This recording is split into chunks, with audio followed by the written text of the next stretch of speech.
The Sandman's Hour, Stories for Bedtime by Abbie Phillips Walker. Where the Sparks Go.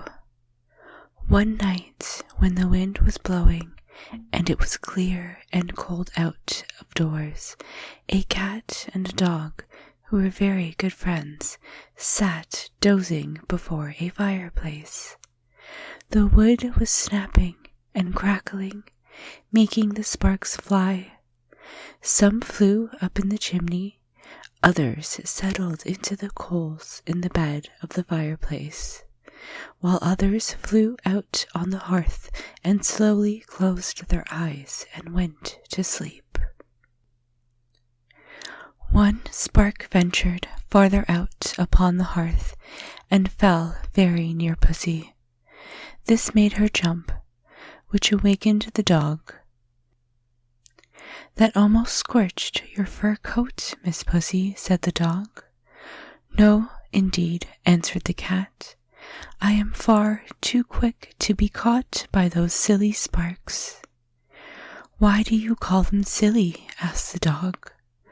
"I think them very good to look at, and they help to keep us warm."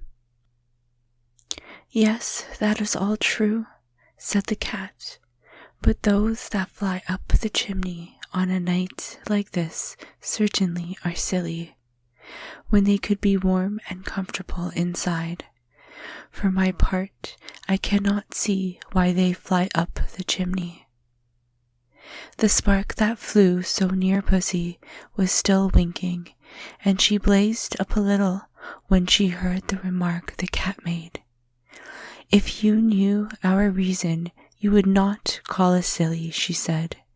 "You cannot see what we do, but if you were to look up the chimney and see what happens, if we are fortunate enough to get out at the top, you would not call us silly."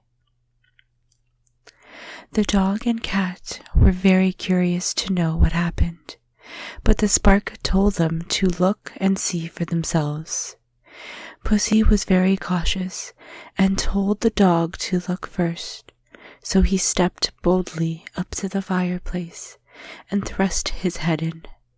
He quickly withdrew it, for his hair was singed, which made him cry and run to the other side of the room.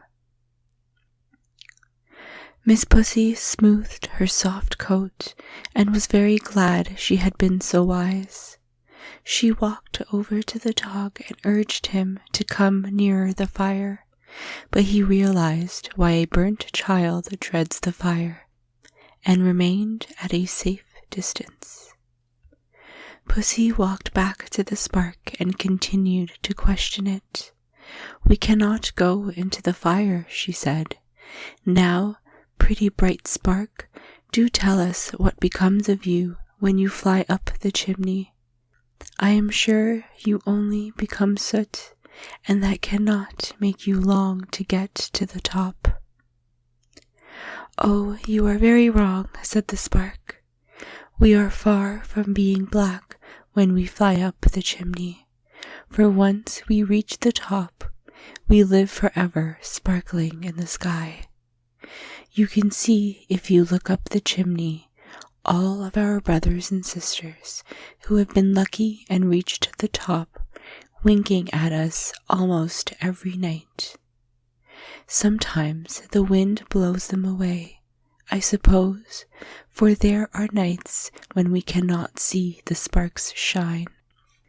"Who told you all that?" said the cat. "Did any of the sparks ever come back and tell you they could live forever?"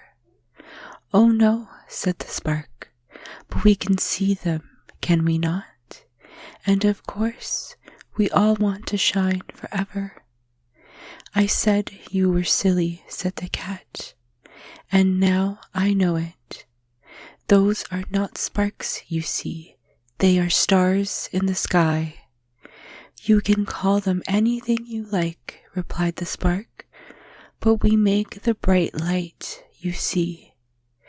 "Well, if you take my advice," said the cat, "you will stay right in the fireplace, For once you reach the top of the chimney, out of sight you go.